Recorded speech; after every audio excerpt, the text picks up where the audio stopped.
What up, what up, what up, y'all? It's your boy Hendrix, and I'm back to give y'all another one. This is a 2-for-1 kind of deal today, man. I feel like I owe it to you guys. And we back today. We're going to be talking about Bobby Shmurda and his Roc Nation deal, right? Is it a good deal or is it a bad deal for him?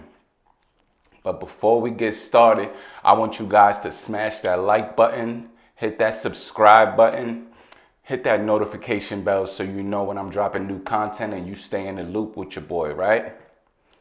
I appreciate you guys. As always, I'm always going to thank you guys because without you guys, there would be no me. And yes, it's small now, but I hope you guys share this with your friends and we make this channel grow, man. I'm trying to see 1,000 subscribers before the end of the summer. So let's get this thing started, right? Bobby Shmurda, recently out of jail. He's been quiet on the music scene, since he's been released.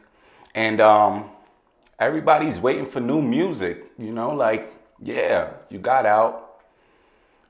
You haven't dropped any music, His co-defendant, Rowdy Rebel, he's featured on a few singles. He has a few singles himself he's released. But Bobby Shmurda's been quiet. He's just been on social media getting his praise. And I can understand that, You've been away 7 years. You want to enjoy life a little bit. But now it's time to get to the work, right? He's got to put in the work because all we really heard was a few singles from Bobby. And then next thing you know, he went down for 7 years. So the fans in the world is looking for him to drop a song.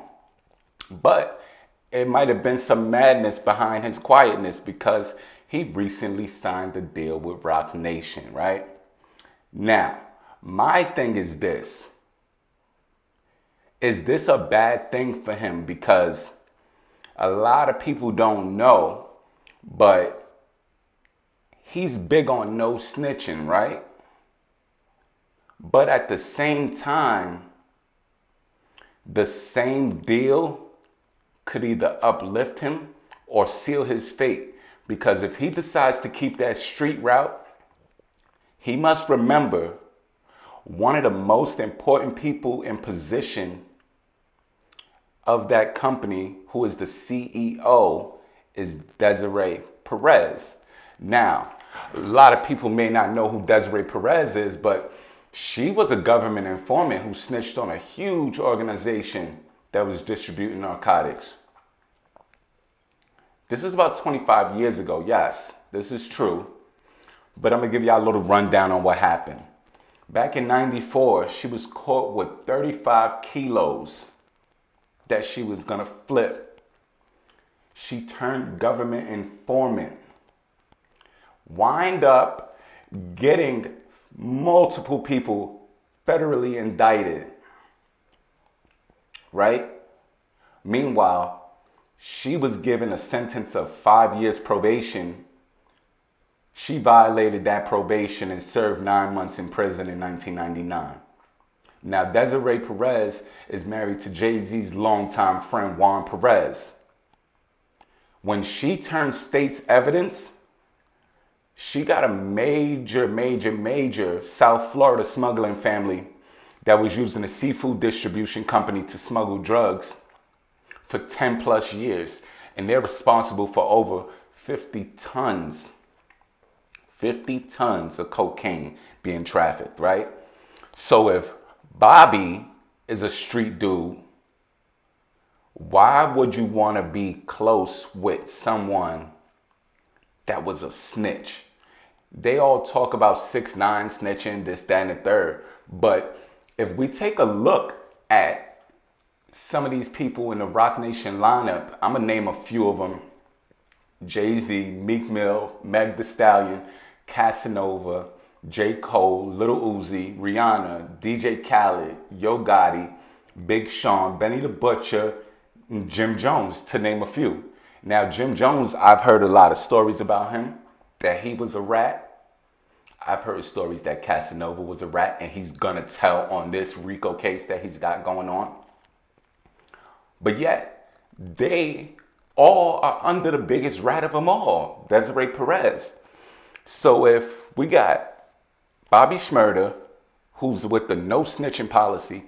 How could you do a deal with Roc Nation with this lady, Desiree Perez, who was a rat, knowing that you in the streets? Is this a setup to kind of get this guy put back in jail for good? Or is he going to turn his life around? Because if he doesn't, I don't think Roc Nation's a good place for him to keep living the life that he's living. Because once a government informant, always a government informant. And I don't know what Jay-Z was thinking, but it's some dark secrets behind Roc Nation that we don't know about. Now, can he still live the life that he did? Or is he going to be under the microscope because of Queen Rat of them all is going to be having an eye on Bobby Shmurda? Is the money really worth it?